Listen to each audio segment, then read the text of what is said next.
will continue to see ragweed season here. We don't have any cold snaps coming to kill off those plants, so that is going to continue to be a problem. Not a problem for golfers, though, unless they're allergic to whatever's in the air. There's a lot of them playing out at Eagles Bluff today. Meanwhile, as we check Longview, right now we're showing the temperature is pretty pleasant at 72 degrees. Got a light east wind, the relative humidity at 40%, so that makes the air even more comfortable when it's drier like that.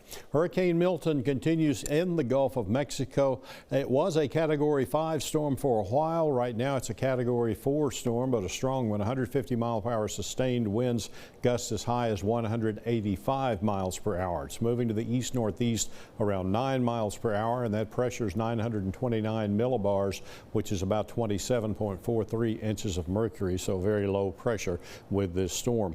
As we go on through the day, it is going to be moving more toward the east and northeast, toward the Florida coast still, and it is expected to maintain Category 4 strength. 150 mile per hour winds later this evening, and in the morning 145 miles per hour winds as it gets closer to the Florida coast. As it approaches the Tampa Bay area, it is expected to weaken somewhat down to a Category 3 storm, but still have potent 125 mile per hour winds, and it's still classified as a major hurricane there. And of course, there will be a lot of storm surge as it approaches the Bradenton and the Tampa Bay area.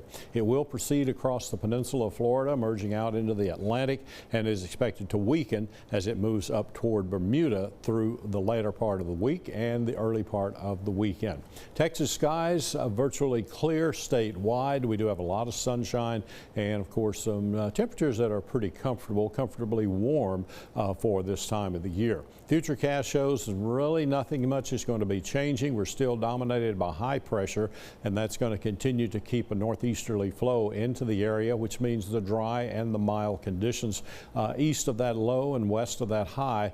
Trying to paint in a few showers there across North Texas. Nothing significant expected, so we are going to remain dry across the state for the most of the next several days. And we do now have 4 counties that have burn bans. Smith County added within the past couple of hours. We also have Henderson, Anderson, and Houston counties. So 4 counties now have burn bans in East Texas.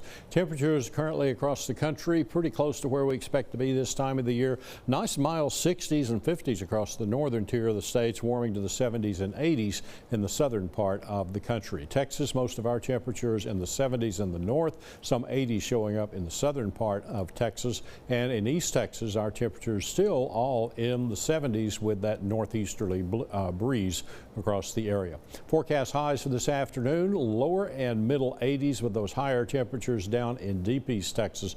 Forecast lows tonight, mid 50s, a nice cool evening for the area, and for Wednesday afternoon we'll warm up maybe a degree or two. Most of the temperatures up into the middle 80s, but that's normal for this time of the year. So expect a mostly sunny sky the rest of the day, mostly clear tonight and mostly sunny Wednesday. 82 the high this afternoon, 56 tonight, 85 degrees expected for the high temperature on Wednesday. 7-day forecast, mostly sunny skies, most of our highs in the 80s, lows will be in the 50s and the 60s, and in deep East Texas, great weather coming up for you throughout the week as well. Check out that forecast anytime, KETK.com. John, thank you. This next story